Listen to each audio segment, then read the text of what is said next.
हे hot glue gun आहे. याचा वापर सॉफ्ट टॉय बनवण्यामध्ये केला जातो.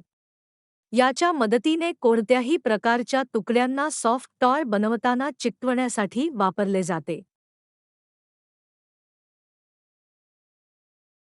हे हॅडल आहे जिथे आपण याला पकडतो. याला ट्रिगर म्हटले जाते ज्याद्वारे आम्ही ग्लू बाहेर काढतो. हे स्टंड आहे. हे इन्सर्शन पॉइंट आहे जिथे आम्ही ग्लू स्टिक इन्सर्ट करतो.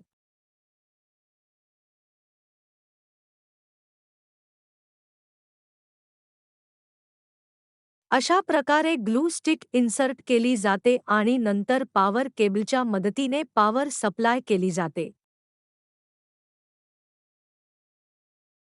हे नोझल आहे जिथून ग्लू स्टिकमधील ग्लू बाहेर येतो. आता आवश्यकतेनुसार ग्लू लावून त्याला चिकटवले जाते.